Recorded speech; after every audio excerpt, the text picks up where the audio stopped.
السلام علیکم عزیز طلبہ، آج کی ویڈیو میں آپ کو پڑھانے والا ہوں جماعت ہشتم کی اردو کتاب میں سبق نمبر 2 نعت رسول مقبول صلی اللہ علیہ وآلہ وسلم کی مکمل تشریح۔ تو چلیے چلتے ہیں شعر نمبر 1 کی طرف۔ اس غم گسار کی محنتوں کا یہ خوب میں نے سلا دیا کہ جو میرے غم میں گلا کیا اسے میں نے دل سے بلا دیا۔ مشکل الفاظ کے معنی: غم گسار، غم بانٹنے والا یا ہمدرد، محنت، کوشش یا کاوش، صلہ، انعام یا بدلہ۔ تشریح: اس شعر میں شاعر فرماتے ہیں کہ نبی کریم صلی اللہ علیہ وآلہ وسلم نے اپنی امت کے لیے بے شمار قربانیاں دی اور ہر لمحہ ان کے غم میں شریک رہے، مگر ہم نے ان کی ان محنتوں کا صلہ یہ دیا کہ انہیں دل سے بلا دیا، ان کی تعلیمات کو فراموش کر دیا۔ شعر نمبر 2: جو جمال روئے حیات تھا، جو دلیل راہ نجات تھا، اسی رہبر کے نقوش فا کو مسافروں نے مٹا دیا۔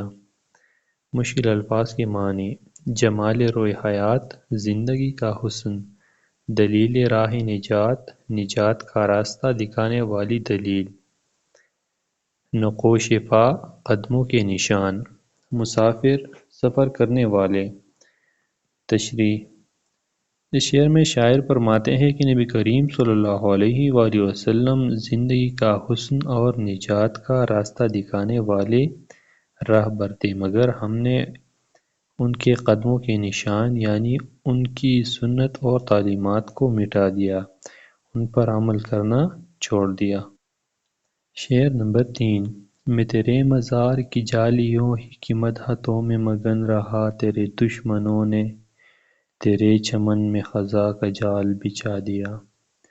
مشکل الفاظ کے معنی: مزار، قبر، جالی، مزار کے گرد لگائی گئی لوہے کی جالیاں، مدحت، تعریف، مگن، مصروف، چمن، باغ، مراد امت، خزاں، موسم خزاں، مراد زوال۔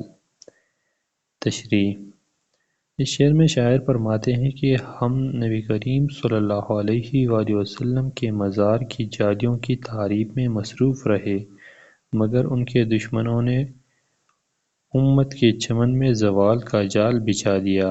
ہم نے ظاہری عقیدت پر زور دیا اور اصل تعلیمات کو نظر انداز کر دیا۔ شعر نمبر 4: تیرے حسن خلق کی ایک رمق میری زندگی میں نہ مل سکی، میں اسی میں خوش ہوں کہ شہر کے در و بام کو تو سجا دیا۔ مشکل الفاظ کے معنی: حسن خلق، اچھے اخلاق، رمق، جھلک، در و بام، دروازے اور چھتیں۔ تشریح: اس شعر میں شاعر فرماتے ہیں کہ نبی کریم صلی اللہ علیہ وآلہ وسلم کے اخلاق کی ایک جھلک بھی میری زندگی میں نہیں آئی، میں صرف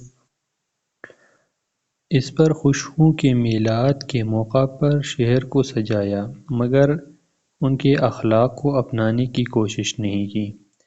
شعر نمبر 5: تیرے سور و بدر کے باب کے میں ورق الٹ کے گزر گیا، مجھے صرف تیری حکایتوں کی روایتوں نے مزہ دیا۔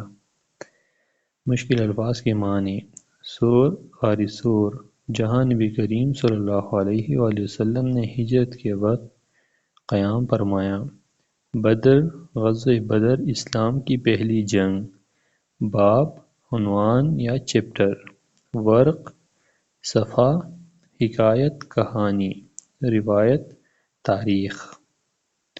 تشریح: اس شعر میں شاعر فرماتے ہیں کہ میں نے نبی کریم صلی اللہ علیہ وآلہ وسلم کی زندگی کے اہم واقعات جیسے غار ثور اور غزوہ بدر کو صرف کتابوں میں پڑھا اور آگے بڑھ گیا، مجھے صرف ان کی کہانیوں اور روایات میں مزہ آیا، مگر ان سے سبق حاصل نہیں کیا۔ شعر نمبر 6: کبھی اے عنایت کم نظر تیرے دل میں یہ بھی کسک ہوئی، جو تبسم رخ زیست تھا اسے تیرے غم نے رلا دیا۔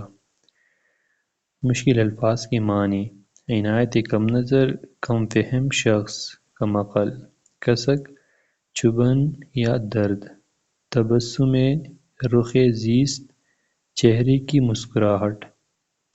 تشریح: اس شعر میں شاعر فرماتے ہیں کہ اے کم فہم یعنی کم عقل انسان، کیا کبھی تیرے دل میں یہ درد ہوا کہ جو نبی کریم صلی اللہ علیہ وآلہ وسلم کی زندگی کی مسکراہٹ تھی، اسے تیرے غم نے رلا دیا، ہماری غفلتوں نے ان کی تعلیمات کو پس پشت ڈال دیا۔